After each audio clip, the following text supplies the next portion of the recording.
এখানে সবাই আসে কম বেশি তাদের মনে ইচ্ছা পূরণ করার জন্য। আসলে পূরণ হয় কিনা এগুলো সব জানার জন্য আসছে, আসলে দেখার জন্যই। এখন 104 কোটি টাকা রয়েছে বর্তমান তহবিলে আমাদের। ৩ মাস ২৭ দিন পর কিশোরগঞ্জের নরসুন্দা নদী তীরে অবস্থিত ঐতিহাসিক পাগলা মসজিদের ১৩ লোহার দান বাক্স খোলা হয়েছে। শনিবার সকাল ৭টায় দান বাক্স খুলে ৩৫ বস্তা টাকা পাওয়া গেছে। মসজিদ ব্যবস্থাপনা কমিটির সদস্য, মসজিদ কমপ্লেক্সে অবস্থিত মাদ্রাসা ও এতিমখানার শিক্ষক-শিক্ষার্থী, পার্শ্ববর্তী জামেয়া এমদাদিয়া মাদ্রাসার শিক্ষার্থী, রূপালী ব্যাংক কর্মকর্তা-কর্মচারী সহ ৪ শতাধিক মানুষের একটি দল এসব বস্তা ভর্তি টাকা গণনার কাজে অংশ নিচ্ছেন। ৩ মাস পর দান বাক্সগুলো খোলা হলেও এবার ৩ মাস ২৭ দিন পর দান বাক্স খোলা হয়। এ কারণে এবার নতুন করে বসানো হয়েছে আরও ২টি দান বাক্স।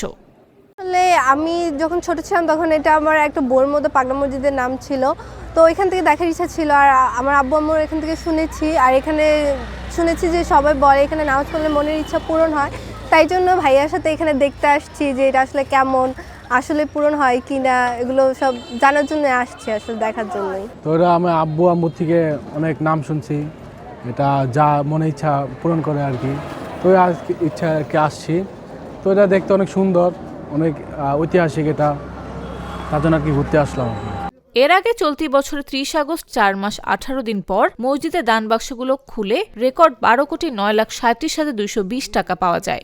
এছাড়াও পাওয়া গিয়েছিল বিপুল পরিমাণ বৈদেশিক মুদ্রা ও স্বর্ণালংকার। আমার মনের ইচ্ছাগুলো এখানে পূরণ করার জন্য এসেছি, কারণ এখানে সবাই আসে কম বেশি তাদের মনের ইচ্ছা পূরণ করার জন্য। হিন্দু মুসলিম কোনো ভেদাভেদ নেই, ওরা সকলেই আসে এখানে তাদের মনের ইচ্ছা পূরণ করার জন্য।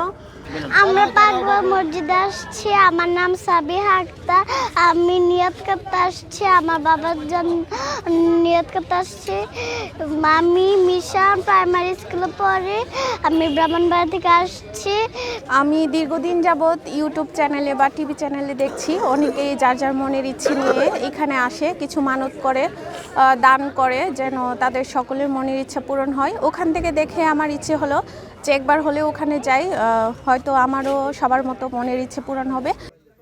কিশোরগঞ্জের জেলা প্রশাসক ও পাগলা মসজিদ পরিচালনা কমিটির সভাপতি মোহাম্মদ আসলাম মোল্লা, পুলিশ সুপার ডা.এস.এম. ফরহাদ হোসেন, অতিরিক্ত জেলা প্রশাসক মিজাবের রহমত, জেলা জামায়াতে ইসলামের আমির অধ্যাপক মোহাম্মদ রমজান আলীর উপস্থিতিতে দান বাক্সগুলো খোলা হয়।